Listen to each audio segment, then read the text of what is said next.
राधा कृष्ण प्राण जुगल किशोर राधा कृष्ण प्राण जुगल किशोर जीवन मरण रति हार नहीं हूँ जीवन मरण रति हार नहीं हूँ राधा कृष्ण प्राण युगल किशोर कालिंदी रकुल चली कदम्ब रवाना कालिंदी रकुल चली कदम्ब रवाना कथन बेदीरा उपा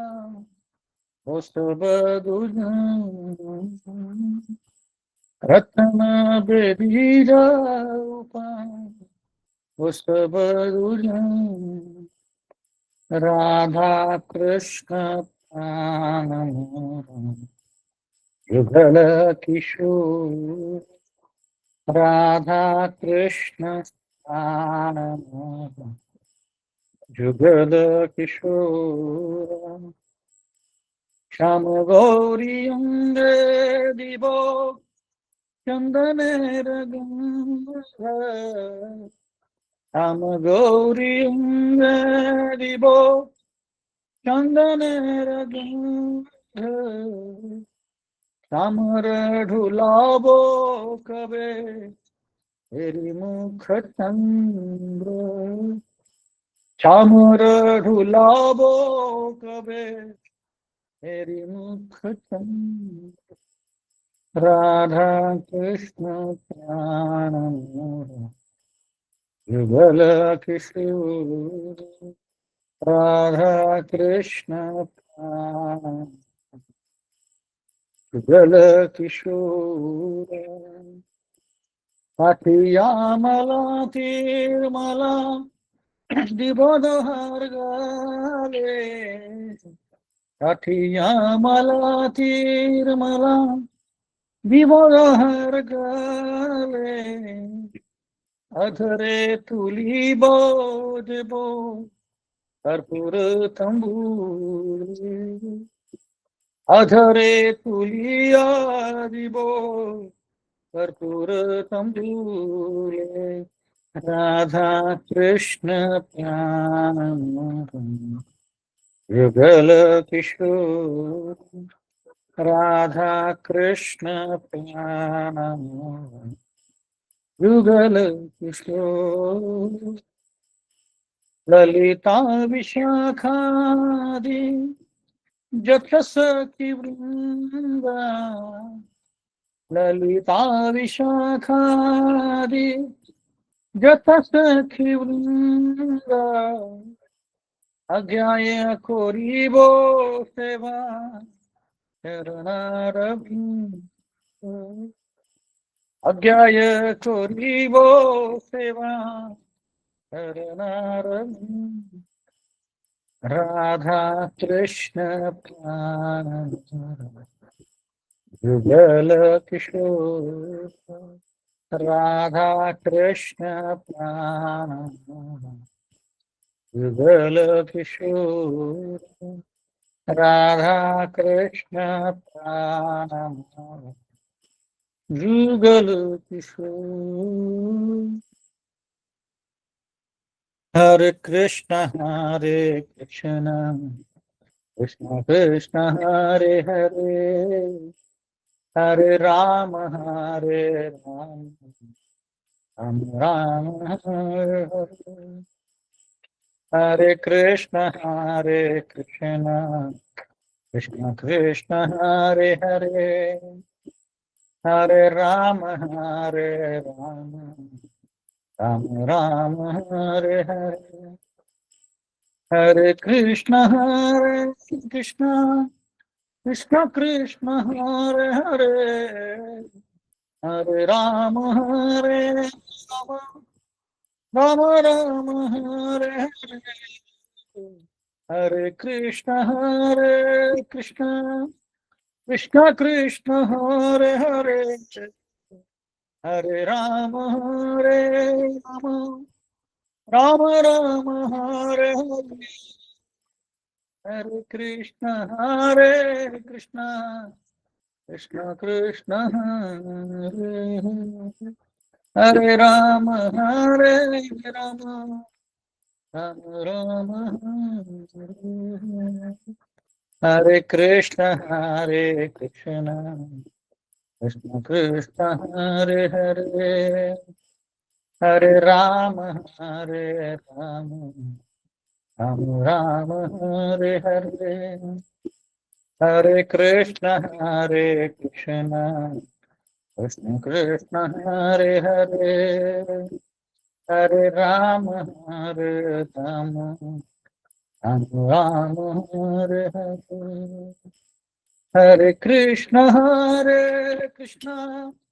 कृष्ण कृष्ण हरे हरे, हरे राम राम राम राम हरे हरे, हरे कृष्ण कृष्ण कृष्ण कृष्ण हरे हरे, हरे राम राम राम हरे कृष्ण कृष्ण हरे हरे राम राम राम हरे कृष्ण कृष्ण कृष्ण हरे हरे, हरे राम राम राम प्रणाम संकीर्तन की जय, श्री प्रभात की जय। तो जो भजन है ये श्रील नरोत्तम दास ठाकुर जी ने लिखा है, इसका हम अर्थ जानने का प्रयत्न करेंगे। राधा कृष्ण पार मोरा जुगल किशोर। जो राधा कृष्ण है, ये जुगल जोड़ी है, यही मेरे जीवन है, यही मेरी आत्मा है। जन्म में या मृत्यु में मेरे पास और कोई सहारा नहीं है। कालिंदेर कुले केली कदम्बेरवन रतन बेदिर ऊपर बोसा बधुजन। वृंदावन में कदम्ब के वृक्षों के जंगल में, यमुना के किनारे, ये दोनों राधा कृष्ण एक बहुत सुंदर सिंहासन पर बैठे हुए हैं, जिसको बहुत सारे हीरे जवाहरात रत्न सजा हुआ है। श्याम गौरी अंगी दिबो चंदनेर गंध श्यामर डुलाबु कबे हेरी मुख चंद्र। मैं क्या करूंगा, इन दोनों को मैं चंदन लगाऊंगा और उसको उनको अलग अलग प्रकार के तेल लगाऊंगा, परफ्यूम दूंगा और उनको चामर से मैं डुलाऊंगा। आपने कभी देखा होगा आरती जब मंदिर में होती है तो एक सफेद कलर का चामर होता है, वो याक के बालों से बना होता है, तो उससे मैं उनको हवा दूंगा। कब मैं ऐसे जुगल जोड़ी को देख पाऊंगा, ऐसे बोल रहे। गाठिया मला तिरमला दिबोदो हर अधर तुलिया दिबो कर्पूर तंबू। उनको मैं अलग अलग फूलों से माला बनाऊंगा और उनको पहनाऊंगा और उनके लिए बहुत अच्छा सा तांबुल बनाऊंगा। तांबुल मतलब पान होता है, बहुत सुंदर पान बनाऊंगा और उनको मैं खिलाऊंगा। ललिता विशाखादि जत सखी वृंदा अज्ञाय कोरीबो सेवा चरणारविंद। ललिता विशाखा जो है, ये दो मुख्य अष्ट सखियों में से हैं। ऐसे तो बहुत सारी गोपियां हैं, हजारों करोड़ों गोपियां हैं, उसमें से 108 मुख्य हैं और उनमें से दो मुख्य हैं, ललिता और विशाखा। ये राधा और कृष्ण के बहुत समीप है, तो वो हमेशा राधा कृष्ण के साथ रहते हैं। तो उनकी मैं परमिशन लेके उनकी मैं सेवा करूंगा, ऐसे नरोत्तम दास ठाकुर बोल रहे हैं। श्री कृष्ण चैतन्य प्रभु दासेर अनुदास सेवा विलास नरोत्तम दास। ये बहुत सुंदर भजन है जो हमें वृंदावन की याद दिलाता है और राधा कृष्ण की याद दिलाता है। ओम अज्ञानतिमिरन्धस्य ज्ञानाञ्जनशलाकया चक्षुरुन्मिलितं येन तस्मै श्रीगुरवे नमः। श्रीचैतन्यमनोभीष्टं स्थापितं येन भूतले स्वयं रूप कदा मह्यं ददाति स्वपदान्तिकं। वन्देऽहं श्रीगुरु श्रीयुतापदकमलं श्रीगुरुं वैष्णवांश्च श्रीरूपं साग्रजाता सहगणनाथामितं तं सजीवम् साद्वैतं सावधूतं परिजनसहितं कृष्णचैतन्यदेवं श्रीराधा कृष्णपादान् सहगणललिता श्रीविशाखामितांश नमो विष्णुपादाय कृष्णप्रेष्ठाय भूतले श्रीमते भक्तिवेदान्त स्वामिनीति नामिने। नमस्ते सारस्वते देवे गौरवाणी प्रचारिणे निर्विशेष शून्यवादी पाश्चात्य देश तारिणे। जय श्री कृष्ण चैतन्य प्रभो नित्यानंद श्री अद्वैत गदाधर शिवासादि गौरभक्तवृंद। हरे कृष्ण कृष्ण कृष्ण हरे हरे, हरे राम राम राम हरे हरे। मूकं करोति वाचालं पंगुं लंघयते गिरिं यत्कृपातमहं वन्दे श्रीगुरुदीनतारणम्। हरे कृष्णा। आप सभी का स्वागत है इस रविवार के भगवद गीता कक्षा में। तो इस कक्षा में हम पढ़ रहे हैं भगवद गीता के दूसरे अध्याय से। अब तक हमने देखा है कि कैसे हम शरीर नहीं आत्मा है, और अर्जुन जो है निराश हो गए हैं, उनको समझ में नहीं आ रहा क्या करना चाहिए, युद्ध करना चाहिए कि नहीं करना चाहिए। और उसी द्विविधा में वो कृष्ण को पूछ बैठते हैं। कार्पण्य दोषोपहता स्वभाव पृच्छामि तम धर्म सम्मूढ़चेतः यच्छ्रेयशान् निश्चितं विहितं मे शिष्यस्तेऽहं शाधिमां तां प्रपन्नम्। कि मैं सब कुछ देख के कंफ्यूज हो गया हूं कृष्ण, तुम मुझे भी बताओ कि मुझे क्या करना चाहिए। मेरे सामने मेरे गुरुवर हैं, रिलेटिव्स हैं, ग्रैंडफादर हैं, ग्रैंड मदर हैं, सब कुछ है, उनको मैं कैसे मार सकता हूँ। तो ये द्विविधा हो गई। और उसके बाद फिर दूसरे अध्याय के 12वें श्लोक से कृष्ण भगवान ने बोलना चालू कर दिया। और अभी हमने 30 श्लोका तक पढ़ा है, 12 से 30। इसमें भगवान बता रहे हैं कि हम कैसे आत्मा हैं, शरीर नहीं है। और क्योंकि हम आत्मा हैं तो अर्जुन को बता रहे हैं क्योंकि तुम आत्मा हो, ये जो सामने लोग हैं उनको कभी ना कभी मरना ही है, और उनको मर के उनका मृत्यु होने के बाद उनको और शरीर मिलेगा। तो मृत्यु कुछ नहीं है, सिर्फ एक शरीर से दूसरे शरीर में आत्मा निकलती है। सबको आवाज ठीक से आ रही है? कोई एक आध दो कंफर्म कर सकता है? आ रही है वेंकट प्रभु प्रभु? जी। आ रही है। ओके, तो वेंकट प्रभु आपकी इधर इंटरनेट में प्रॉब्लम हो सकता है, एक बार चेक कर लीजिए। ओके, तो आत्मा जो है एक शरीर से दूसरे शरीर में चला जाता है, उसको ही हम क्या बोलते हैं? उसको ही हम मृत्यु बोलते हैं। तो कृष्ण बोल रहे हैं अर्जुन को कि तुम उस मृत्यु से क्यों डर रहे हो? मृत्यु तो सभी को आनी है, सभी को अपना शरीर त्याग करना है और दूसरा शरीर पकड़ना है। तो तुम चिंता मत करो, तुम लड़ाई करो।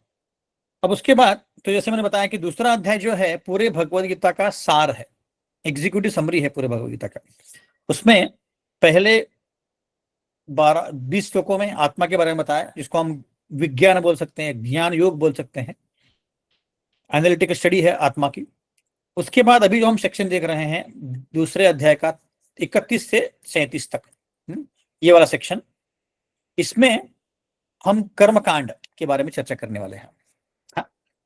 तो कृष्ण भगवान ने पहले उसको अर्जुन को आत्मा के बारे में बता के प्रयत्न किया कि वो लड़ाई कर सके, पर उसके बाद भी अगर जब अर्जुन नहीं माने तो उन्होंने कर्मकांड के बारे में बताना चालू कर दिया। अच्छा, अभी कल की पिछली बार जो थे उनमें से कोई बता सकता है कि कर्मकांड और कर्मयोग में फर्क क्या है? मैंने बताया था पिछली, कर्मकांड और कर्मयोग में फर्क क्या है? हरे कृष्णा प्रभु जी। ये सनिता मत, कुछ इको आ रहा है आपके घर में, 2 मोबाइल में कनेक्शन होगा। सकाम कर्म जो हम एक्सपेक्टेशन रख के जो करते हैं वो कर्म कांड है। कर्म योग जो है निष्काम कर्म है, भगवान के लिए कर्म। ओके, एक मुख्य फर्क है कर्मकांड और कर्मयोग में, वो आपको बताना है। आपने जो बोला सही है, पर कर्मकांड और कर्मयोग में भी एक मुख्य फर्क है। कौन बता सकता है?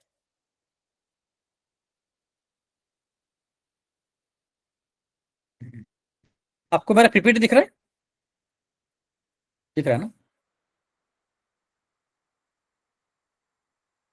हाँ दिख रहा है कौन प्रभु। बताएगा?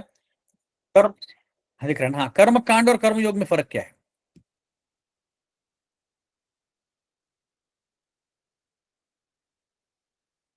ओके, तो हमने चर्चा किया था कि देखिए, अलग अलग प्रकार के लोग अलग अलग देवी देवता की उपासना करते हैं। तो अगर कोई कृष्ण को छोड़ के बाकी देवी देवता की उपासना करता है और उसमें वो कुछ इच्छा करता है कि मुझे गाड़ी चाहिए, बंगला चाहिए, शादी चाहिए, मुझे होनी चाहिए, मेरे बच्चों की शादी होनी चाहिए, मेरे बच्चों को अच्छा जॉब मिलना चाहिए, वगैरह वगैरह, पैसा चाहिए, तो उसको कर्म कांड बोलते हैं। कोई भी देवी देवता हो, कृष्ण को छोड़ के कोई भी देवी देवता। पर अगर कोई कृष्ण की उपासना करता है और फिर कोई इच्छा करता है कि मुझे ये चाहिए वो चाहिए, तो उसको बोलते कर्म योग। क्यों ऐसे बोला गया है? क्योंकि योग मतलब युंजन, युंजन मतलब कनेक्ट करना। तो जब हम कृष्ण की उपासना करते हैं तो कृष्ण से कनेक्शन जोड़ लेते हैं और उस कनेक्शन को बोलते हैं कर्म योग। और इसमें क्या हो रहा है, जैसे माता जी ने बताया, सकाम कर्म योग मतलब अभी भी बहुत सारी इच्छाएं हैं मेरे मन में, मुझे ये चाहिए वो चाहिए, यूएस जाना है, वगैरह वगैरह, बहुत सारी इच्छाएं हैं। तो उस इच्छाओं को पूर्ति के लिए मैं क्या करता हूँ? कृष्ण से उपासना करता हूँ। तो ये करना सही बात है क्या? एक्चुअली भागवतम में कृष्ण भगवान खुद ही बोलते हैं, अकाम सर्व कामो वा अकाम सम कामो वा मोक्ष कामो उदारधि तीव्रेन भक्ति योगेन यजेत पुरुषम पदम। कि अगर तुम्हें कोई इच्छा हो, कोई भी भौतिक इच्छा हो तुम्हारी, या कोई इच्छा ना हो, तुम्हें मोक्ष चाहिए या ज्ञान चाहिए, कोई भी इच्छा हमारे मन में हो, तुम मेरे पास आ जाओ। इसका मतलब है, हमें अगर कुछ पाना है तो कोई देवी देवता के पास जाने की जरूरत नहीं है। ऐसे बहुत सारे लोग गणपति के पास आते हैं ताकि उनके जीवन में जो भी बाधाएं आ रहे हैं वो दूर हो जाए। पर गणपति जी जो हैं, गणेश, ये एक्चुअली नरसिम्हा भगवान से अपनी शक्ति पाते हैं। तो अगर डायरेक्टली अगर हम नरसिम्हा भगवान से भी भक्ति करें तो भी हमें मिल जाएगा जो गणपति दे सकते हैं, है ना? तो ये फर्क है कर्म कांड और कर्म योग में। हाँ, तो अभी ज्ञान कांड के बारे में चर्चा की है, अभी कर्म कांड के बारे में चर्चा करने वाले हैं। तो जैसे मैंने बताया कि पहले 10 श्लोक अर्जुन जो है पूरी तरह से शरणागत हो रहे हैं और बोल रहे हैं, कृष्ण तुम मेरे मित्र नहीं है, अब तुम मेरे गुरु हो, शिष्यस्ते हम शादिमाम ताम प्रपन्नम, तुम मुझे बताओ अभी क्या करना। तो अर्जुन कृष्ण भगवान ने 2:11 से लेके 30 तक तो अभी बता दिया कि आत्मा क्या होता है। नयनम छिंदते शस्त्राणि नयनम दहति पावक न चैन्यम क्लियते न शोषयति मारुत। आत्मा को कोई मार नहीं सकता है, ना पानी से, ना कोई शस्त्र से, ना आग से, ना कुछ कोई भी चीज से आत्मा को मारना नामुमकिन है। क्योंकि आत्मा जो है आध्यात्मिक है, स्पिरिचुअल है, और शरीर जो है हमारा वो मटेरियल है। तो इसलिए यही ज्ञान 11 से लेकर 30 तक हमें मिला है। अभी हम कर्म कांड के बारे में चर्चा करने वाले हैं, जो अगला सेक्शन है। तो ये हमने भक्ति लेटर देखा था कि जब व्यक्ति भक्ति नहीं करता है, कोई भी देव भगवान की उपासना नहीं करता है, तो उसको नास्तिक बोलते हैं। तो भगवान की कोई मानता नहीं है, बोलते कि मैं ही सब कुछ करता हूँ, तुझा जीवना तो शिल्पकार वगैरह अगर लोग बोलते हैं। इसका मतलब है कि तुम्हारे जीवन के तुम ही शिल्पकार हो और कोई कुछ नहीं कर सकता। ऐसा होता तो सब लोग ही करोड़पति होते, सब लोग ही अरबपति होते, वैसा नहीं है, हर एक का नसीब अलग अलग होता है। तो जब नास्तिक व्यक्ति भगवान की उपासना नहीं करता है तो वो इस लैडर से भी नीचे होता है, इस सीढ़ियों से नीचे होता है। और धीरे धीरे जब ये व्यक्ति देवी देवता की पूजा करना चालू करता है, उसको बोलते कर्मकांड, जैसे मैं बताया है। तो उसमें क्या होता है, व्यक्ति क्या करता है, गणपति जी पूजा करता है, लक्ष्मी जी की पूजा करता है, ब्रह्म की पूजा करता है, सत्यनारायण की पूजा करता है, और क्या करता है, रेगुलेटेड लाइफ जीता है। मतलब वो कोई पाप नहीं करता, 4 नियमों का पालन करता है, पाप नहीं करता है, और शास्त्रों में जैसे बताया गया है वैसे ही अपना जीवन बिताता है। उसको बोलते हैं पायस मटेरियलिस्ट। उसमें भौतिक इच्छाएं बहुत है, उसको स्विट्जरलैंड घूमना है, न्यूजीलैंड घूमना है, सिक्किम जाना है, इधर जाना है, उधर जाना है, एंजॉय करना है, मूवी देखना है, सब कुछ करना है, जॉब में उसको सीईओ बनना है, बाकी सब कुछ है। पर भगवान के दिए हुए या कोई भी देवी देवता के दिए हुए नियमों के पालन से वो अपना जीवन बिताता है, कोई भी पाप नहीं करता। दारू नहीं पीता है, नॉनवेज नहीं खाता है, किसी को मारता नहीं है, अवैध संग नहीं करता है, वगैरह वगैरह। तो ये इसको बोलते हैं कर्मकांड। तो धीरे धीरे जो नास्तिक व्यक्ति है इस लेवल पे आता है। और इस लेवल के भी पहले एक लेवल होती है जहाँ पे कोई ट्राइबल लोग होते हैं, जैसे न्यूजीलैंड में एक माओरी समाज करके, वैसे बहुत सारे समाज है। अभी रिसेंटली मैंने देखा कि कहीं साउथ अफ्रीका में एक समाज है, वो भी ट्राइबल है, और वो हमेशा 24 घंटे 365 दिन पानी में रहता है। वो पानी के बाहर आती नहीं बोट के अंदर रहते हैं वो बोट के अंदर ही फिशिंग करते हैं, वही खाते हैं, वगैरह वगैरह। तो वो भी एक ट्राइबल जमात होता है। और ये जो ट्राइबल लोग होते हैं ये आसपास की शक्तिशाली चीजों का उपासना करते हैं, मतलब पर्वत हो गया या सूर्य हो गया या सिंह हो गया, इनको उपासना करते हैं। हाँ, और उनको लगता है कि इनमें बहुत शक्ति है और हम ये शक्ति दे सकते हैं, तो उसको बोलते हैं कर्मकांड से भी नीचे। ठीक है। अब कर्मकांड में क्या होता है कि ये व्यक्ति धीरे धीरे धीरे ऊपर आता है। जैसे पहला जो हमारा जन्म मिलता है मनुष्य में, मनुष्य का सारे प्राणियों का जन्म मिलने के बाद वो मिलता है चांडाल का। चांडाल मतलब जो स्मशान भूमि में रहता है। तो कल ही मुझे कोई बता रहा था कि स्मशान भूमि में ये लोग रहते हैं, तो लगभग वो डेड है, मरे हुए होते एक्चुअली। वो उनको कोई शुभ बुद्धि नहीं होती है, पूरी तरह से वो, उनका चेतना जो है पूरी तरह से दबा हुआ होता है। वो बता रहा था कि जैसे कोई स्मशान में किसी की बॉडी लेके आता है, तो ये व्यक्ति क्या करता है, ये व्यक्ति उसके आ, उस बॉडी को जलाता है, और जला के ही बाकी सारे लोग निकल जाते हैं। तो जब जल रहा है, बॉडी जल रहा है, और बाजू में ही उसी लकड़ी का चूल्हा बनाता है और चूल्हे से खाना खाता है। आप सोचो, अभी हम लोग क्या करते हैं, हम लोग जाते हैं तो पहले, एक मिनट, कुछ गड़बड़ हो गया है, ठीक कर देंगे। पहले अगर श्मशान में जाते हैं तो पहले हम घर आने के बाद पहले नहाते हैं, फिर उसके बाद फिर जाते हैं, है ना। और यहाँ हम देख रहे हैं कि एक्चुअली ये व्यक्ति जो है वो उसी लकड़ी से खाना खा रहा है, और बीच में अगर वो आग बंद हो गई तो आग जलाएगा, और बिना हाथ पाथ धोए वैसे ही खाएगा। इसका मतलब उनका जो चेतना है बहुत ही नीचे स्तर का है, उनको कोई होश ही नहीं है कि क्या चल रहा है ना। तो ये उससे भी नीचे वाले परिस्थिति होती है, ट्राइबल से भी, ट्राइबल के नीचे या ट्राइबल के आसपास, तो उसको चंडाल बोलते हैं। कई बार उनको भूत भी दिखते हैं, उनको कुछ फर्क नहीं पड़ता, वो as good as dead robot जैसे होते हैं। उनको बॉडी लेके जाओ, बॉडी जला देंगे, उसी के ऊपर खाना खिलाएंगे, खा जाएंगे, सो जाएंगे, वहीं पे सो जाएंगे, है ना। जनरली अगर किसी ने कुछ पुण्य नहीं किया है और वो व्यक्ति प्राणी होता है, तो लास्ट जो प्राणी का जन्म होता है उसके बाद वो चंडाल बन जाता है, जो मैंने बताया। एनीवेज, तो वो एक एक्स्ट्रा नॉलेज था। तो अभी यही व्यक्ति जब कुछ पुण्य करता है तो वो देवी देवताओं का भक्ति करना चालू कर देता है। तो उसमें क्या होता है कि सारे नियमों का पालन कर रहा है, और नियमों को पालन करते करते इंद्र तृप्ति एंजॉय भी कर रहा है ना। तो उसको बोलते हैं कर्म कांड। फिर उसके बाद वो जाता है अगले स्तर पे, जहां पे क्या करता है, वो भगवान की भक्ति करता है, उसको बोलते हैं कर्मयोग। उसमें क्या होता है, तो भगवान कृष्ण की भक्ति कर रहा है, बट उसके मन में इच्छाएं बहुत है। अरे मुझे ये चाहिए, वो चाहिए, मुझे उधर घूमना है, उधर घूमना है, सीईओ बनना है, ये करना है, वगैरह वगैरह। उसके बोलते हैं सकाम कर्मयोग। मतलब इच्छाएं बहुत हैं, मैं भगवान की भक्ति कर रहा है। ये करते करते कई जन्मों के बाद फिर यही व्यक्ति के मन की इच्छाएं खत्म हो जाती है। मतलब उसको कर्म करना है, बट उसके रिजल्ट नहीं चाहिए। जैसे दूसरे अध्याय में भगवद गीता में बोला गया है, कर्मण्यवाधिकारस्ते मां फलेषु कदाचन मां कर्म फले हेतुर्भुः माते संगोष्ठी कर्म।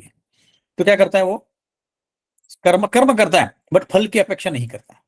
हाँ, तो उसके मन की खुद का कोई फल की अपेक्षा नहीं है। तो सकाम और निष्काम में यह फर्क है कि निष्काम में कोई फल की अपेक्षा नहीं है, वो सेवा करता है, भगवान को अर्पण करता है और खुश होता है। उसके बाद वो वही व्यक्ति ज्ञान योग पढ़ता है, मतलब उसको ज्ञान मिलता है कि मैं आत्मा हूं, मैं शरीर नहीं हूं, कि परमात्मा क्या होता है, वगैरह वगैरह। तो उसको बोलते हैं ज्ञान योगी। और फिर अष्टांग योग, अष्टांग योग में एक ही जगह बैठ के मेडिटेशन करता है और पूरी तरह से भगवान के विचार में विलीन हो जाता है अष्टांग योग से। और फिर फाइनली आता है भक्ति योग है, जिसमें व्यक्ति भक्ति कर सकता है, भगवान का नामस्मरण करता है, सेवा करता है, वगैरह वगैरह। अभी कलयुग में ये सारे सीढ़ियां चढ़ने की जरूरत नहीं है। जैसे हम अगर कर्मकांड पे हैं, अभी कोई देव देवता की पूजा कर रहे हैं, तो मुझे डायरेक्टली भक्ति करना है, तो वो पॉसिबल है ना। आपको क्या करना है, जो कर रहे हैं करते रहो, उसके साथ साथ हरे कृष्ण महामंत्र बोलना है, भगवद गीता पढ़ना है, ऐसे क्लासेस सुनने हैं और सेवा करना है, बस इतना ही करना है आपको। तो धीरे धीरे आप डायरेक्टली कर्म कांड से भक्ति योग लेवल पे आ जाओगे, आपको और कोई कष्ट करने की जरूरत नहीं है। यही इस कलियुग का फायदा है। कले दोष दे राजन अस्ति एक महान बना कीर्तना देव कृष्ण से मुक्त संग परम ब्रजेत। कि इस कलियुग में व्यक्ति को सिर्फ भगवान की भक्ति करने के लिए नामस्मरण करना है और कुछ नहीं करना है, ये बोला गया है। ठीक है, आगे बढ़ते हैं। तो यहाँ पे भगवान ने दो अलग अलग आर्ग्यूमेंट देके अर्जुन को लड़ाई करने के लिए बताया है। पहला क्या, कि तुम अगर लड़ाई करोगे तुम्हें क्या मिलेगा, हाँ, और लड़ाई नहीं करोगे तो क्या मिलेगा, ये इसके बारे में चर्चा कर रहे हैं। तो ये थीम सेक्शन का थीम है कि तुम अगर तुम्हारी ड्यूटी करोगे, तुमको जो ड्यूटी दिया गया है वो करोगे तो तुम खुश रहोगे। जैसा हम भी देखते हैं, अगर हमने घर के सारे काम कर लिए, ऑफिस के कार्य काम कर लिए और भगवान का भी कुछ भक्ति कर लिया, तो मन शांत होता है, हम अच्छे से रह सकते हैं। पर अगर कोई ड्यूटी नहीं किया तो मन में हमेशा रहता है मैंने वो नहीं किया, ये नहीं, ये बच गया मेरे से, ये उसका मतलब होता है। तो हम ये श्लोक दे रहे थे, मेरे पीछे पीछे बोलिए बिना अनम्यूट किया। स्वधर्मम अपि चावेक्ष न विकंपतम अर्हसि धर्म्याधियोद्यशे योन्यत् क्षत्रियस्य न विद्यते। क्योंकि तुम एक क्षत्रिय हो, तुम्हारी ड्यूटी है लड़ाई करना, और तुम्हारे पास इसके अलावा और कोई अच्छा कर्तव्य नहीं है। तो इसलिए जो लड़ाई धर्म के लिए की गई है उसके लिए तुम्हें लड़ना पड़ेगा, वो लड़ना इसके सिवाय तो पास ऑप्शन नहीं है। तो हमने इसको कल पिछली बार देखा था, थोड़ा और विस्तार में ये सेक्शन देखेंगे। फिर अगला श्लोक है, अब मेरे पीछे पीछे बोलिए। यदृच्छया चोपपन्नम स्वर्गदारम अपावृतम सुखिन क्षत्रिय पार्थ लभन्ते युद्धमुद्रशम। हे पार्थ, पार्थ मतलब पृथा के पुत्र, ऐसे क्षत्रिय बहुत खुश होते हैं जिनको लड़ाई करने की चांस मिलते हैं, है ना, और क्योंकि उनके लिए स्वर्ग के द्वार खुल जाते हैं, ऐसे बोल रहे हैं। तो एक्चुअली कृष्ण यहाँ पे अर्जुन को बताना चाहते हैं कि लड़ाई करने से ही तुम्हें सुख मिलेगा। आप कोई बोल सकते अरे ऐसे कैसे, लड़ाई करने से कोई सुख मिलेगा, हम तो यहाँ पे युद्ध रोकने की बात करते हैं। पूरी अभी इजराइल और हमास और इंडिया पाकिस्तान और ईरान और यूएस, रशिया यूक्रेन और कई सारे कंट्रीज हैं, उनका युद्ध चल रहा है और सब लोग बोल रहे हैं अरे शांति रोको, युद्ध को रोको, और कृष्ण यहाँ पे उल्टा बोल रहे हैं तुम लड़ो। इसीलिए कई सारे लोग इंक्लूडिंग महात्मा गांधी बोलते हैं कि नॉन वायलेंट, भगवद गीता में नॉन वायलेंट लिखा है। एक्चुअली भगवद गीता में नॉन वायलेंट लिखा ही नहीं है। अगर भगवद गीता पढ़ेंगे आप तो भगवद गीता में उल्टा भगवान बोलते हैं कि लड़ाई करो तुम अर्जुन, रुको मत तुम। तो ऐसे कैसे, एक्चुअली अब महाभारत के केस में क्या हुआ था, क्योंकि दुर्योधन और कौरव ने पांडवों का राज्य छीन लिया था, इंद्रप्रस्थ छीन लिया था, और इंद्रप्रस्थ को देने से मना कर दिया था। उन्होंने बोला था कि आप लोग 13 साल के लिए जाओ, और अगर आप लोग दूता अज्ञातवास में जाओगे 1 साल के लिए और नहीं पकड़े जाओगे तो हम आपका पूरा राज्य जो है वापस कर देंगे। पर वो दूतावास होने के बाद बावजूद भी उन्होंने राज्य वापस नहीं किया। तो फिर कृष्ण भगवान गए शांति दूत बन के और कई सारे प्रयत्न किए वो राज्य को देने के लिए या उन दोनों में सुलह होने के लिए, पर सुलह हो नहीं पाई। तो कृष्ण ने बोला कि तुम्हारे पास अभी कोई चॉइस नहीं है, तुम्हारे पास एक ही चॉइस है, लड़ाई करना। क्योंकि क्षत्रिय का ड्यूटी होता था कि कोई राज्य को चलाए, वो ना ही खेती कर सकता है, ना ही यज्ञ कर सकता है, ना ही ब्राह्मण जैसे कर सकता है, उसको एडमिनिस्ट्रेशन ही करना है। तो इसीलिए उनके पास कोई ऑप्शन नहीं था पर लड़ाई करना। अब पहले अध्याय में, अब अगर आप 31 और 35 वाला सेक्शन देखेंगे तो अर्जुन बोल रहे थे कि मैं अगर लड़ाई करूंगा तो मैं किसके साथ एंजॉय करूंगा, है ना। उन्होंने 5 कारण दिए थे लड़ाई नहीं करने के लिए, तो उसमें से ये दूसरा कारण था कि मैं लड़ाई क्यों नहीं करना चाहता हूं। तो उनका आर्गुमेंट था अर्जुन का कि मैं अगर लड़ाई करूंगा तो मेरे सारे जो बांधव हुए मर जाएंगे, तो मैं एंजॉय कैसे करूंगा, है ना। तो इसीलिए इस प्रश्न का उत्तर कृष्ण अभी दे रहे हैं कि क्यों, तुम अगर लड़ोगे और जीतोगे तो तुम, सारा राज्य तुम्हारा होगा, पूरा दुनिया तुम्हारा होगा, तुम एंजॉय कर सकते हो। और तुम अगर हार जाओगे और मरोगे तो तुम कहाँ जाओगे, स्वर्ग में चले जाओगे, वहां पे भी एंजॉय कर सकते हो। इसका मतलब है तुम्हारे पास विन विन है। तुम जीतोगे तो भी एंजॉय करोगे, तुम हारोगे तभी भी एंजॉय करोगे, इसलिए तुम लड़ाई करो ऐसे। हम्म? अब क्षत्रिय की ड्यूटी क्या होती है, पिछली बार हमने देखा था, क्षत्रिय मतलब क्षत्रिय, क्षत्रायते इति क्षत्रिय मतलब दूसरों को हानि पहुंचाने से बचाने वाला क्षत्रिय बोलते हैं। तो हमारा जो एडमिनिस्ट्रेटिव क्लास है, जैसे पुलिस है, मिलिट्री है, इनका पर्पस है कि हम हमको जो सोसाइटी है उसको हानि होने से बचाए, है ना।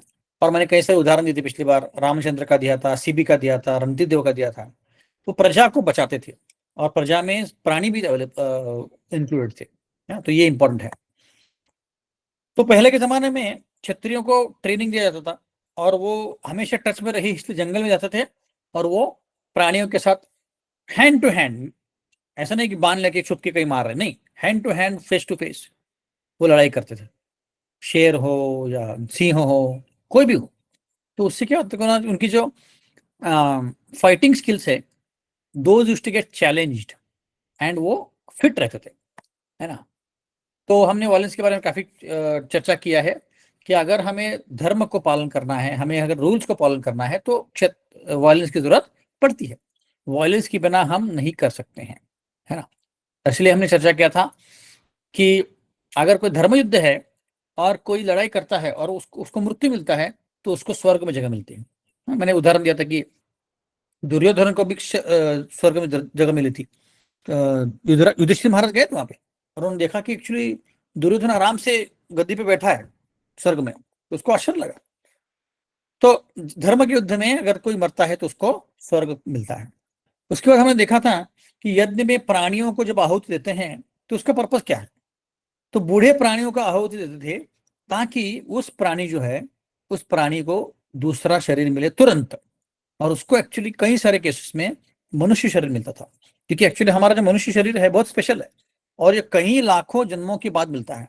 पर अगर कोई बूढ़ा पानी को अगर यत्न में दिया, यूज किया हो, तो उसको एक्चुअली जल्दी मनुष्य शरीर मिल सकता है। तो ये उसका पर्पस हुआ करता था। फिर हमने स्वधर्म के बारे में चर्चा किया।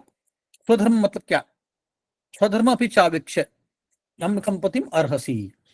स्वधर्म मतलब दो चीजें हैं, भौतिक धर्म और आध्यात्मिक धर्म, शरीर का धर्म और आत्मा का धर्म। शरीर का धर्म है कि मेरे जो ड्यूटियां हैं, मेरा पिता का ड्यूटी है, बेटे का ड्यूटी है, ऑफिस का ड्यूटी है, पति का ड्यूटी है, वो मुझे निभाना पड़ेगा। उसको बोलते हैं स्वधर्म, भौतिक धर्म। और स्वधर्म आध्यात्मिक धर्म मतलब क्या, कि जहां मेरा जो आत्मा है उसकी जो ड्यूटी है उसको निभाना, मतलब आध्यात्मिक धर्म। मतलब क्या करना है, भगवान का नामस्मरण करना है, भगवान की आरती करनी है, भगवान के मंदिर में दर्शन लेने हैं, भगवद गीता का क्लास पढ़ना है, भगवद गीता पढ़ना है। ये इसको बोलते हैं आध्यात्मिक स्वधर्म। दोनों जरूरी है, क्योंकि हम शरीर नहीं है। एक्चुअली जैसे अगर ये मैंने शर्ट पहना है ना, अगर ये गंदा हो गया, कल गंदा हो जाएगा, तो इसको मुझे धोना मेरा धर्म है। पर अगर मैं बोलूँ कि मैं सिर्फ शर्ट को धोऊंगा, शरीर को नहीं धोऊंगा, खाऊंगा नहीं कुछ, तो आप बोलेगे मूर्ख हो तुम, तुमने शर्ट को धोना चाहिए। बट शर्ट धोना एक क्रिया है, उसके साथ साथ तुमने बाकी शरीर के लिए भी करना चाहिए। वैसे ही हम क्या कर रहे हैं, हमारा जो आत्मा का कवरिंग है शरीर, उसके लिए सब कुछ कर रहे हैं। दिन भर हम शरीर के पीछे भागे रहते हैं, खाते हैं, पीते हैं, सोते हैं, एंजॉय करते हैं, काम करते हैं, ये सब शरीर के लिए चल रहा है। बट आत्मा के लिए क्या हो रहा है, आत्मा के लिए कुछ नहीं हो रहा। तो आत्मा के लिए हमें सेवा करना पड़ेगा, आत्मा का जो काम है वो करना पड़ेगा। उसको बोलते हैं आध्यात्मिक ड्यूटी, स्वधर्म आध्यात्मिक, है ना। तो ये बहुत महत्वपूर्ण है जानना। और दोनों को बैलेंस करके चलना है। ऐसा नहीं कि बहुत सारा भक्ति कर लिया या बहुत सारा काम कर लिया बट आत्मा के लिए कुछ नहीं किया। दोनों रोज बैलेंस करना है। जैसे हम रोज 2-3 बार खाते हैं, ऐसा नहीं होता कि एक बार एक दिन में 10 बार खा लिया पूरे हफ्ते का, ऐसा नहीं हो सकता। रोज थोड़ा थोड़ा थोड़ा खाना चाहिए, वैसे रोज थोड़ा थोड़ा दोनों का समन्वय रखना चाहिए। तभी प्रश्न उठता है कि ये जो भगवत गीता है इसमें भक्ति के बारे में बहुत कुछ बताया है, और स्वर्ग के बारे में एक्चुअली भगवान आगे जाके बोलने वाले हैं कि स्वर्ग तुम्हारा फाइनल डेस्टिनेशन नहीं है। तो स्वर्ग अगर नहीं है तो भगवान स्वर्ग के बारे में इतना तारीफ क्यों कर रहे हैं? तो इसका उत्तर यह है कि भगवत गीता जो है सबके लिए बना हुआ है। ऐसे नहीं कि सब लोग भक्ति मार्ग में आएंगे या सब लोग ज्ञानी बनेंगे, सब लोग कर्मकांडी बनेंगे, नहीं। क्या है कि कोई कर्मकांडी है, कोई कर्मयोगी है, निष्काम कर्मयोगी है, कोई ज्ञानी है, कोई अष्टांग योगी है, कोई कंबाइंड है, हाइब्रिड है, कोई कर्म मिश्रित भक्त है, या कोई योग मिश्रित भक्त है। ऐसे भी बहुत सारे लोग हैं। तो उनके लिए सबके लिए कुछ ना कुछ दिया हुआ है। तो यहाँ पे एक्चुअली कृष्ण अलग अलग तरीके से अर्जुन को समझाने का प्रयत्न कर रहे हैं कि देखो, तुम आत्मा हो और कोई भी व्यक्ति मरता नहीं है। अभी बता रहे हैं कि तुम अगर जीतोगे तुम्हें स्वर्ग मिलेगा, हारोगे तो यहीं पर रहोगे और मर जाओगे, है ना। सॉरी, उल्टा, जीतोगे तो तुम यहीं पर रहोगे, पूरा राज्य मिल जाएगा तुमको और एंजॉय करोगे, हारोगे मर जाओगे तो स्वर्ग में जाओगे। तो ये बता रहे हैं कि एक्चुअली दोनों ही केस में तुमको एंजॉय करना है। तो ये उसका तात्पर्य है। तो ये हमारा पर्सनल एप्लीकेशन है ये श्लोक का, कि भौतिक सुख जो है हमारी ड्यूटी करने से, हमारा धार्मिक ड्यूटी करने से होता है। ऐसे नहीं कि ड्यूटी करने से मतलब टेररिस्ट लोग भी अपना ड्यूटी करते हैं या चोर लोग भी ड्यूटी करते हैं, वो तो सेटिस्फाइड नहीं होते हैं। एक्चुअली क्या है, हमारी धार्मिक ड्यूटी जो है बॉडी के लिए, वो करने से हमें आनंद मिलता है, सुख मिलता है। जैसे युधिष्ठिर महाराज के राज्य में सारे जो सिटीजन्स थे सब लोग खुश थे, ब्राह्मण हो, क्षत्रिय हो, शूद्र हो, वैश्य हो, सब लोग खुश थे, क्योंकि अपनी अपनी ड्यूटी करते थे और पूरा समाज अच्छे से चल रहा था। राम राज्य था, किसी को कोई दुख नहीं था, किसी के घर में ताला नहीं था, कोई भिक्षा नहीं मांगता था, कोई भी दूसरे का छीनता नहीं था। अगर रास्ते पे भी कोई 1 किलो सोना पड़ा हो, उसको कोई भी हाथ नहीं लगाता था, क्योंकि घर सबके घर के पास बहुत कुछ था। युधिष्ठिर महाराज सबको दान देते थे, इसीलिए किसी को भिक्षा मांगने की भी जरूरत पड़ती नहीं थी, किसी को चोरी करने की भी जरूरत नहीं पड़ती थी। तो ये परफेक्ट हैप्पीनेस था, क्योंकि सब लोग अपना अपना धर्म कर रहे थे, कोई भी धर्म का पालन तोड़ नहीं रहा था।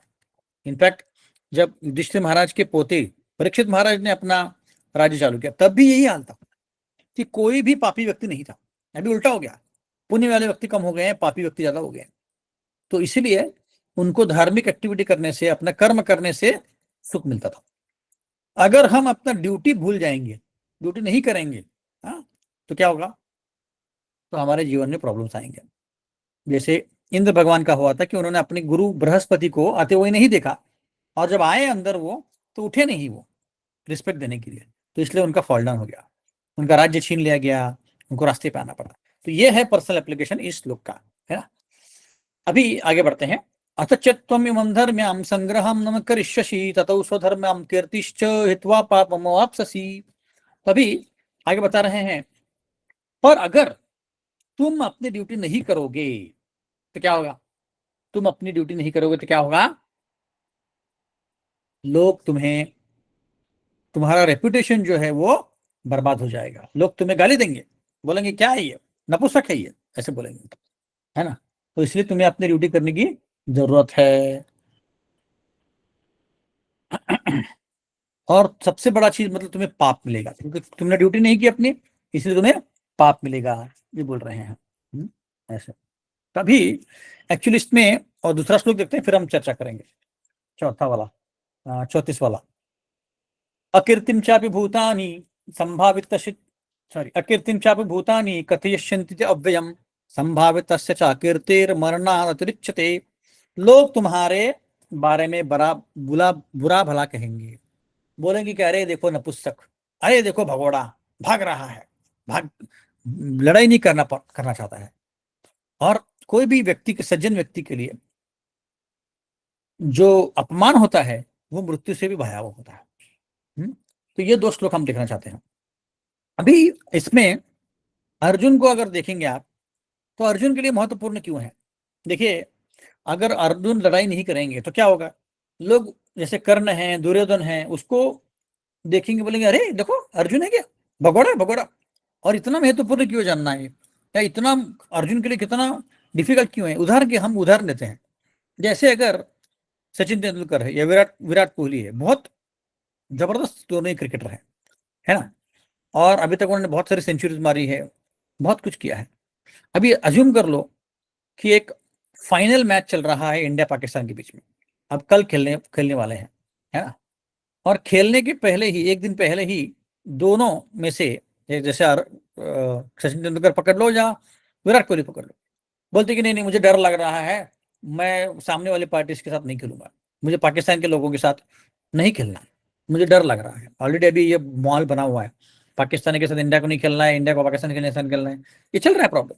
बट आप सोचो कि डर के मारे ये कई सारे अलग अलग कारण देके वो दोनों बोलते कि नहीं नहीं मुझे नहीं खेलना है, फॉर्म का प्रॉब्लम नहीं है, दोनों को कोई इंजरी नहीं है, फिर भी बोल रहे हैं कि मुझे नहीं लड़ाई करना। तो लोग बोलेंगे अरे ये क्या, तुमने अभी तक कितने सेंचुरी मारे हैं, तुम इंडिया के लिए खेलते हो और तुम्हें क्यों नहीं खेल रहा। वैसा ही सिचुएशन अर्जुन का हुआ था। अर्जुन इतने शक्तिशाली थे कि एक बार वो कैलाश जा रहे थे, कुबेर के किंगडम में, नहीं सॉरी, कुबेर के किंगडम नहीं, इंद्रप्रस्थ जाने वाले थे, इंद्रप्रस्थ नहीं सॉरी, इंद्र के स्वर्ग में जाने वाले थे। तो तब एक जंगल में जा रहे थे, अकेले थे वो, तो उनको एक कुत्ते की आवाज आई। तो उनको लगा कि कोई कुत्ता आसपास घूम रहा है, तो उसको मैं मार दूंगा, नहीं तो मुझे पकड़ लेगा। तो वो बिना देखी ही उन्होंने बाण चलाया और उस कुत्ते को लग गया। तभी और एक हंटर था, उसने भी बाण चलाया और उसका बाण भी उस कुत्ते को लग गया। अब ये दोनों आसपास आए, सामने आमने सामने आए। अर्जुन ने बोला कि मैंने उसको मारा है, और उस हंटर ने बोला कि नहीं नहीं मैंने मारा है, देखो ये मेरा बाण है। तो दोनों की लड़ाई होगी। तो फिर हंटर ने बोला कि ठीक है, अगर तुमने उसको मारा है, चलो मेरे साथ लड़ाई करो। तो दोनों की लड़ाई हुई, घमासान लड़ाई हुई, और फाइनली अर्जुन जीत गया। और जब अर्जुन जीत गया तो उस हंटर ने अपना ओरिजिनल रूप दिखाया, और वो कौन थे, शिव जी भगवान थे। और शिव जी ने बोला कि मैं तुम्हारी परीक्षा लेना चाहता था और तुम मेरी परीक्षा में पास हो गए, तुमने मेरे साथ लड़ाई की और तुम मुझे रोक सके। तो तभी शिव भगवान ने उनको पाशुपति अस्त्र दिया, बहुत जबरदस्त अस्त्र होता है, तो वो अस्त्र मिला उनको। अब पूरी दुनिया में फैल गया ये कि अर्जुन और शिवजी की लड़ाई हुई है, और दोनों की लड़ाई में एक्चुअली अर्जुन जीत गए। ऐसी सब जगह न्यूज फैल गई। तो एक्चुअल जो अर्जुन का क्रेडिबिलिटी है और बढ़ गया। फिर अर्जुन चले गए स्वर्ग में, और स्वर्ग में जाने के बाद इंद्र ने बोला कि मैं तुम्हें बहुत सारे अस्त्र दे रहा हूं। उसमें उन्होंने एक शक्ति अस्त्र दिया उनको, और बोला कि तुम एक काम करो, हम लोग एक एक टेररिस्ट ऑर्गेनाइजेशन है, निवट कवच करके थी, वो पानी के अंदर रहते थे, और हर कुछ कुछ दिन के बाद बाहर आते थे और स्वर्ग के लोगों को परेशान करते थे। तो अर्जुन को बोला गया कि तुम जाओ और इन निवट कवच टेररिस्ट लोगों को मार दो। और कृष्ण अकेला गया। आप सोचिए, जो सारे देवी देवता मिलकर कर नहीं पाए, वो कृष्ण ने अकेले ने कर दिया, निवट कवच के लोगों को सबको मार दिया, और वो जीत गया। और इंद्र ने उसको शक्ति अस्त्र दिया। ये एक बात है। उसके बाद द्रोणाचार्य ने भी उसके कई सारे बेनेडिक्शन दिए थे, आशीर्वाद दिए थे, और बोला था कि तुम्हारे पास ऐसे अस्त्र हैं जिससे तुम मुझे भी मार सकते हो। तो ऐसे, और विराट राज्य में आपने सुना होगा, पिछली बार मैंने बताया था कि सारे कौरवों को उसने, अर्जुन ने अकेले ने रोका था। तो इतना सारा जो उसका ख्याति है, क्रेडिबिलिटी है, अभी युद्ध के समय, महाभारत के युद्ध के समय वो नीचे आने वाला है अगर वो युद्ध नहीं करने वाला है। तो कृष्ण बोल रहे हैं कि देखो भाई तुम बहुत फेमस हो, हाँ, इतना सारा युद्ध करने के लिए फेमस हो तुम, सब जगह तुम्हारी ख्याति है, अगर तुम अभी अस्त्र डाल दोगे नीचे, तो तुम्हें लोग बड़ा बुला भरा कहेंगे, तुम्हारी जो कीर्ति है अकीर्ति में बदल जाएगी, हाँ, और तुम्हारा रेपुटेशन जो है, रेपुटेशन खराब हो जाएगा। जैसे रिसेंटली मैंने सुना कि एक एप्स्टीन फाइल्स करके निकला है, आप लोगों ने भी सुना होगा, जेफरी एप्स्टीन करके। तो एक व्यक्ति जो था, वो बहुत साल पहले वो मर भी गया है, जेल में सुसाइड कर लिया ऐसा बोला गया है, और कोई कोई बोलता है कि उसको मार दिया गया। तो उसका हिस्ट्री क्या है कि बहुत सालों से वो एक इलीगल टापू, मतलब आइलैंड के ऊपर कई सारे काले धंधे करता था। रशिया से लड़कियों को इंपोर्ट करता था, और जो बड़े बड़े लोग होते थे, बिल गेट्स, एलन मस्क, ऐसे कई सारे लोग हैं। अब इसमें कितना सत्य मुझे पता नहीं, बट वो बाहर आया है, अपने ट्रम्प बाबा भी उसमें इन्वॉल्व है। तो वो लोग वहां पे जाते थे और उस लड़कियों के साथ कुछ कुछ गलत व्यवहार करते थे, उनको वहां पे मारा भी जाता था। बहुत कुछ काले धंधे हुए, ड्रग्स का धंधा होता था, ह्यूमन ट्रैफिकिंग होता था, बहुत सारे धंधे हुए हैं। अब जब रिकॉर्ड आया है तो बिल गेट्स का उसमें नाम आया है, तो कई लोग बोल रहे हैं कि अरे ये बिल गेट्स तो इतना बड़ा आदमी है, इतना सारा सोशल सर्विस करता है, इंडिया में आके इतना सारा दान करता है, कितना गंदा आदमी है, क्या किया उसने? कुछ कुछ रशियन लड़कियों के साथ उसने अफेयर किए और उसके कारण उसको सेक्सुअल डिजीज हो गया, ऐसे बोल रहे हैं। और वो मान रहा है कि मैंने गलती कर दी है, और उसी के कारण एक्चुअली मेलिंडा जो गेट्स है, उसकी जो वाइफ, उसने उसको तलाक दे दिया। अभी हुआ क्या है कि बिल गेट्स जैसे व्यक्ति जो बहुत श्रीमंत है, पूरे दुनिया में सबसे टॉप 5 टॉप 10 में आता है, और वो जब अगर कोई सोशल सर्विस करता है तो उसकी जो कीर्ति है, रेपुटेशन है, वो खराब हो जाती है ऐसे काम से। जैसे बिल क्लिंटन का भी हमने सुना था कि प्रेसिडेंट था, उसने मोनिका लेविन्स्की के साथ कुछ अफेयर किया और वो सब बाहर आया तो उसका जो कीर्ति है खत्म हो गई। वैसे ही कृष्ण बोल रहे हैं अर्जुन को, तुम्हारी बहुत बड़ी कीर्ति है, तुम्हारा नाम बहुत है, पर अगर तुम लड़ाई नहीं करोगे अभी, तुम्हारी कीर्ति सब खत्म हो जाएगी, तुम्हारे तरफ कोई नहीं देखने वाला है, और सब तुम्हारे बारे में गलत बोलेंगे। और जो जो व्यक्ति जिस व्यक्ति को बहुत सारा आदर दिया जाता है, उस व्यक्ति के लिए अनादर भी मृत्यु के समान है। इसका मतलब है कि अगर बहुत रिस्पेक्ट दिया जाए किसी को और अगले ही क्षण उसका अनादर किया जाए, इंसल्ट किया जाए, उस व्यक्ति के लिए वो अनादर भी मृत्यु के समान होती है। यही कृष्ण यहाँ पे बताने का ट्राई कर रहे हैं। ऐसे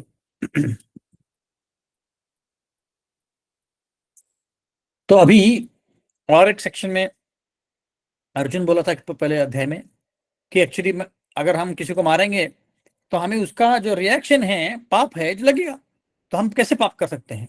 ऐसे अर्जुन कृष्ण को बोल रहे हैं। तो कृष्ण उनको बोल रहे हैं कि नहीं, तुम अगर लड़ाई नहीं करोगे तो क्या होगा? तुम्हें लड़ाई नहीं करने से पाप मिलेगा, लड़ाई करने से पाप नहीं मिलेगा, लड़ाई नहीं करने से पाप मिलेगा, और तुम्हारी जो अकीर्ति है सब जगह फैल जाएगी। इसीलिए तुम उससे अच्छा लड़ाई करो। तुमने ये चर्चा किया था।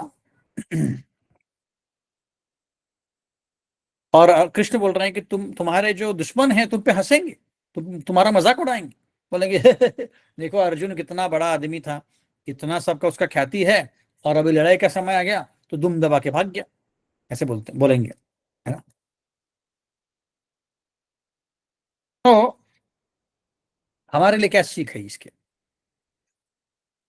एक्चुअली ये दुनिया ऐसी है कि अगर कोई अच्छा चीज हम करें तो बहुत दिनों तक नहीं टिकता है, पर उसी अच्छी चीज में अगर एक आध छोटा कोई गलती करें, गड़बड़ करें, तो वो बहुत दिनों तक टिकता है ना?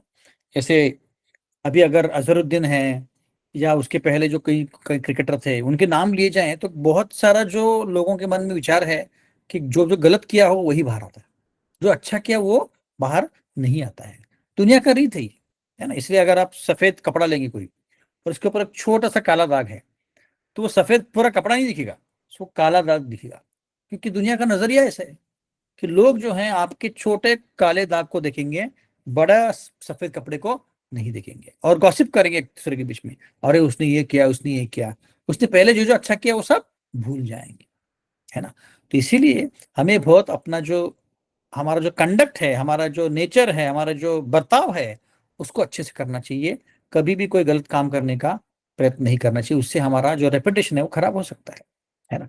अभी रिसेंटली एक केस आया था कि केरला में एक स्त्री थी, उसने जबरदस्ती ट्रेन में कोई व्यक्ति को के ऊपर आरोप लगाया कि उसने मेरे साथ जबरदस्ती की है, और ट्रेन में उसने साथ मेरे साथ बहुत गलत व्यवहार किया वगैरह, और एक्चुअली उसने नहीं किया होगा, तो कुछ था कुछ, पर क्योंकि ये बहुत रिस्पेक्टेड व्यक्ति था, उसके साथ ऐसे कभी नहीं हुआ था, सोशल मीडिया में पूरे सब जगह हो गया, तो उसने एक्चुअली सुसाइड कर लिया, क्योंकि उससे वो बर्दाश्त नहीं हुआ। तो एक्चुअली जो इन्फेमी होता है, जो अनादर होता है, इंसल्ट होता है, बहुत मुश्किल होता है उसको, स्पेशली जिन लोगों को बहुत आदर मिलता है उनके लिए अनादर, इंसल्ट एक्सेप्ट करना बहुत बहुत बहुत मुश्किल होता है। इसीलिए एक्चुअली कभी भी आदर को भी हमने लिमिटेड वे में लेना है, और बाकी सब गुरु परंपरा को दे देना है। हमने ये कभी नहीं बोलना है कि नहीं नहीं नहीं, ये मैंने ही किया है, सब कुछ बोलना है कि मेरे गुरु महाराज ने किया, मैंने कुछ नहीं किया। ये एक पहली बात है कि हमारे जीवन में हम उतार सकते हैं। दूसरा, किसी और के बारे में हमने गॉसिप नहीं करना। तुम्हें पता है उसने ऐसा किया, तुम्हें पता है उसने वैसा किया, ये हमको अवॉइड करना है। क्योंकि उससे भी हमारे हमारे मन के अंदर भी कुछ गलत व्यवहार आ सकते हैं।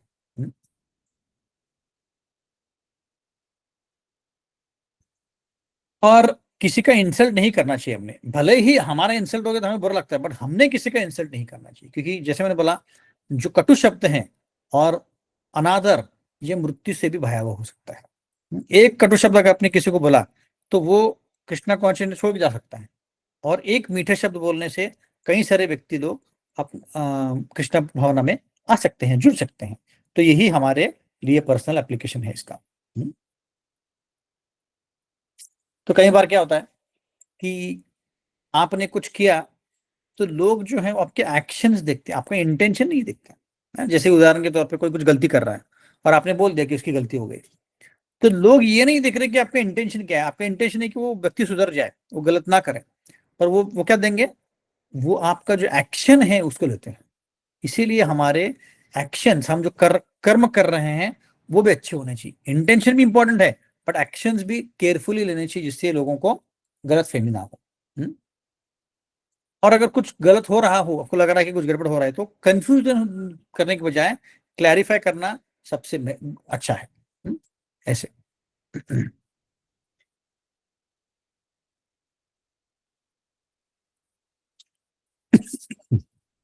ओके, ठीक है। अभी अगला अगला हम 33वां श्लोक अगले सेक्शन में लेंगे। कोई प्रश्न है किसी को अब तक? नहीं तो हम 2 मिनट का कीर्तन करेंगे। इस कंचन माता जी। प्रभु जी। हरे कृष्णा प्रभु जी। यस, हरे कृष्णा। सिर्फ यही पूछना था, आज थोड़ा कहीं और बिजी थे तो टाइम से ज्वाइन नहीं कर पाए, तो रिकॉर्डिंग मिल सकता है आपके लेक्चर? यस माता, यस प्रभु, मैं रिकॉर्ड किया है और मैं ग्रुप में भेज दूंगा। Thank you so much. Hare Krishna. Hare Krishna. और कोई प्रश्न है किसी का? ठीक है, तो हम 2 मिनट के लिए कीर्तन करेंगे और उसके बाद विराम लेंगे। हरे कृष्णा प्रभु जी, एक प्रश्न। यस माता जी, यस माता जी। अभी जेल में एक जल्लाद रहता है जो सबको हैंग करता है, वो चांडाल के ग्रुप में नहीं आएगा ना प्रभु जी? क्योंकि जिसको सजा सुनाई गई है वो अपनी ड्यूटी कर रहा है, तो उसको Correct. पाप नहीं लगेगा ना प्रभु जी? नहीं, पाप नहीं लगेगा, बट उस व्यक्ति का क्या होता है ना, उस व्यक्ति का जो चेतना है वो इतना विकसित नहीं होता है, क्योंकि उसको रोज मृत्यु देख देख के उसका जो इमोशंस हैं वो सारे मर गए होते हैं, है ना। तो इसलिए इमोशन, उसको पाप नहीं मिलने वाला है, तो ड्यूटी कर रहा है, उसको पाप नहीं मिलेगा, बट उसका जो चेतना मतलब है वो चेतना उसकी वो चांडाल की तरह ही रहेगा, हाँ, क्योंकि रोज वो सेम मृत्यु को रहेगा देख रहा है। चेतना। Correct correct correct. वही मुझे कंफ्यूजन था कि चेतना उसका चांडाल से अच्छा है या सेम है, वही नहीं वही नहीं, मुझे चांडाल पूछना। जैसा ही है, क्योंकि रोज उसको मृत्यु को देखना पड़ रहा है, उसको हैंग करना पड़ रहा है लोगों को, तो उसको वही इमोशंस उसको दिख रहे हैं। भले ही पाप नहीं लग रहा उसको, बट उसके पापों के कारण उसको ऐसा काम मिला है। हाँ हाँ, सही सही इसलिए बात है, हम सही। ऐसा कुछ किया है उसने जिसके कारण उसको ऐसा काम मिला है कि उसको, अभी दूसरों देखो को आप मारना किसी, पड़ रहा है। हाँ, हम किसी को छोटा एक चाटा में मारेंगे तो हमको ही बुरा लगता है कि अरे मैंने बुरा क्यों मारा लगता उसको। हाँ, पर यहाँ पे तो किसी को मृत्यु से, मतलब उसको जान से ही मार देना है, तो कितना बुरा लग रहा हो उसको। एक्चुअली बुरा नहीं लगता उसको, बट क्योंकि वो रोज देख रहा है। जैसे डॉक्टर होते हैं, डॉक्टर को किसी को शरीर फाड़ना इतना उनके लिए कोई बुरा, ये नहीं, डिफिकल्ट नहीं, क्योंकि रोज ही कर रहे हो। वैसे ही यहाँ पे वो रोज मृत्यु को, किसी को मृत्यु बहाल कर रहा है, फिर भी उसको कुछ लगता नहीं, क्योंकि वो सारे सेंसेस उसके मर गए हैं एक तरह से। है। ये तो भौतिक जगत में उसको वो काम मिला है कर्मों के अनुसार, लेकिन यम धर्म को करेक्ट भी भगवान ने वही काम दिया है ना प्रभु जी? Correct correct. यम धर्म में वही लोग जाते हैं जो उन्होंने पाप किए हैं, और वो यमदूत बनते हैं एक्चुअली, और फिर धीरे धीरे वो प्यूरिफाई होके फिर वापस चले जाते हैं ऐसे। रोज उनको भी वही काम करना पड़ रहा है, वही देखना पड़ रहा है। करेक्ट करेक्ट, क्योंकि उन्होंने कुछ पाप किए हैं इसलिए। ओके, थैंक यू प्रभु जी। ठीक है, हरे कृष्णा, ओके। दंडवत। ओके, 2 मिनट कीर्तन करेंगे। यस माता जी, श्रद्धा माता जी। हाँ, वो आपने वो टॉलरेंस के ऊपर बताया था ना, तो अभी रिसेंटली वो मूवी आई थी ना नित्यानंद प्रभु के ऊपर, मैंने देखा वो एनिमेटेड, हाँ तो हाँ हाँ हाँ। उसमें वो बहुत अच्छा बताया है कि नित्यानंद प्रभु ने अपनी जान की भी परवाह नहीं की, इतना प्रीचिंग में, तो बहुत इंस्पिरेशन मिला उससे। और हिम्मत भी करेक्ट आई कि बाबा ऐसे टफ सिचुएशन में वो जान की भी परवाह नहीं करते, एंड दे आर लाइक कि अभी तो अकाल मृत्यु निश्चित है, फिर भी प्रीचिंग नहीं छोड़ा उन्होंने। तो करेक्ट वो करेक्ट एक करेक्ट। अच्छा लगा, मतलब एक यस इंस्पिरेशन ले सकते हैं उनसे, नित्यानंद प्रभु से। यस माता जी, और यस वो माता जी। बलराम जी है ना? बलराम जी, नित्यानंद प्रभु खुद भगवान बलराम जी। तो अगर हमको स्पिरिचुअल स्ट्रेंथ चाहिए तो उनके नित्यानंद पास प्रभु बलराम जी पास, yes yes definitely. In fact Nityanand Prabhu बहुत ज्यादा दयालु हैं, तो पहले हम जब अप्रोच करते हमारे गुरु महाराज, और उसके बाद नित्यानंद प्रभु को प्रार्थना करनी चाहिए, क्योंकि वो बहुत दयालु है इसलिए। और जो हमारे हृदय में एक्सपेंशन है भगवान के परमात्मा रूप में, वो बोलते हैं कि बलराम जी ही है। बलराम जी हैं वो, करेक्ट करेक्ट, तो क्षीरोदक्षयी विष्णु के रूप में बलराम जी हैं। तो फिर फर्स्ट एक्सपेंशन ऑफ कृष्णा है ना वो, है ना? बलराम जी फर्स्ट एक्सपांशन है, और उनके बाद शंकरशन, फिर अनिरुद्ध, प्रद्युम्न, ये वासुदेव, ऐसे करते करते वो कर्णोदक्षाई विष्णु, फिर गर्भोदक्षाई विष्णु, और फिर क्षीरोदक्षाई विष्णु बोलते हैं। जो क्षीरोदक्षाई विष्णु है वो हमारे हृदय में परमात्मा के रूप में बैठे हुए ऐसे। और अगर लिबरेट होके अगर भगवतधाम जाते तो ये नहीं रहेंगे क्या परमात्मा हृदय में जो है वो? नहीं, तो वहां पे तो आपको आध्यात्मिक परमात्मा रहेंगे, बट हमारा जो आत्मा है वो भी शुद्ध बनेगा। तो इसीलिए क्या है कि आध्यात्मिक जगत में आप शुद्ध रूप में रहेंगे। तो आपको तब, अभी क्या यहाँ पे परमात्मा की जरूरत क्यों पड़ती है आपको? क्योंकि आपको डायरेक्शन देने के लिए, आपकी जो इच्छा है उसको प्रकट करने के लिए। पर हम जब आध्यात्मिक जगत में जाएंगे तो पूरी तरह से शुद्ध हो जाते हैं, तो तब वो अलग से परमात्मा की जरूरत नहीं है ऐसे। तो मैंने किसी से तो सुना था कि ये जो परमात्मा वाला जो फीचर है वो सिर्फ मटेरियल वर्ल्ड में है, स्पिरिचुअल वर्ल्ड में नहीं है। हाँ, मैंने भी यही सुना है कि स्पिरिचुअल में नहीं है, आपको भौतिक जगत में ही है। तो स्पिरिचुअल वर्ल्ड में भगवान तो डायरेक्ट सामने होंगे ना, तो फिर इसकी सामने जरूरत होंगे, नहीं है ना। Correct correct correct. Thank you Prabhu ji, Hare ठीक कृष्ण। है, ओके, और कोई प्रश्न किसी को? ठीक है, हम 2 मिनट के लिए कीर्तन करेंगे। और जो जो भक्त पहली बार जुड़े हैं, ये हमारा हर संडे भगवद गीता क्लास होता है। और जैसे हमने बताया क्लास में कि हम आत्मा हैं, शरीर नहीं है। तो हमें अगर हमारे जीवन में बदलाव लाना है, तो हम अभी जो कीर्तन करने वाले हैं उसको रोज गाना है, रोज जपा करना है, भगवद गीता पढ़नी है। तो जितने ज़्यादा हम रेगुलरली करेंगे उतना ज़्यादा हमारा भगवान के साथ कनेक्शन जुड़ेगा, और भगवान का कनेक्शन जुड़ेगा तो आपके दुख दूर हो जाएंगे, क्योंकि भगवान जो है सुख के सागर हैं। उनको सच्चिदानंद बोलते हैं, या रस विग्रह बोले हैं, क्योंकि उनके पास रसों का भंडार है, खुशी का भंडार है। और जिस व्यक्ति के साथ हम कनेक्शन करते हैं उनके गुण हमारे में आते हैं।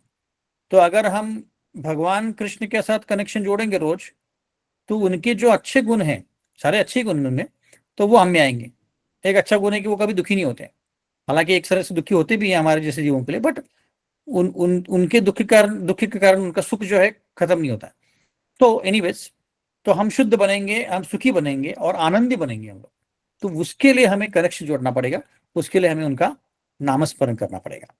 तो अभी हम जो करने वाले नामस्मरण आप घर में अपने कर सकते हैं, घर बैठे बैठे। जब आप कुकिंग कर रहे हैं, ट्रैवल कर रहे हैं, कुछ भी कर रहे हैं, तब भी आप ये गा सकते हैं, और आप अपने जीवन में उसका बदलाव ला सकते हैं। ठीक है, हरे कृष्ण हरे कृष्ण हरे कृष्ण कृष्ण कृष्ण हरे हरे हरे राम हरे राम राम राम हरे हरे हरे कृष्ण हरे कृष्ण कृष्ण कृष्ण हरे हरे हरे राम हरे राम राम राम हरे हरे हरे कृष्ण हरे कृष्ण कृष्ण कृष्ण हरे हरे हरे राम हरे राम राम राम हरे हरे हरे कृष्ण कृष्ण कृष्ण हरे हरे हरे राम राम राम हरे हरे हरे कृष्ण कृष्ण कृष्ण हरे हरे हरे राम राम राम हरे हरे हरे कृष्ण कृष्ण कृष्ण हरे हरे हरे राम राम राम हरे हरे कृष्ण कृष्ण कृष्ण हरे हरे हरे राम राम राम हरे हरे हरे कृष्ण कृष्ण कृष्ण हरे हरे हरे राम हरे राम राम राम हरे हरे हरे कृष्णा कृष्ण कृष्ण हरे हरे हरे राम राम राम हरे हरे हरे कृष्णा कृष्ण कृष्ण हरे हरे हरे राम राम राम हरे हरे कृष्ण कृष्ण कृष्ण हरे हरे हरे राम राम राम हरे हरे हरिनाम संकीर्तन की जय, श्री प्रभात की जय। हरे कृष्णा। बहुत बहुत धन्यवाद जुड़ने के लिए। नमस्कार। हरे कृष्ण प्रभु जी। हरे कृष्ण प्रभु जी, दंडवत प्रणाम। थैंक यू हरे प्रभु जी। कृष्णा। नमस्कार।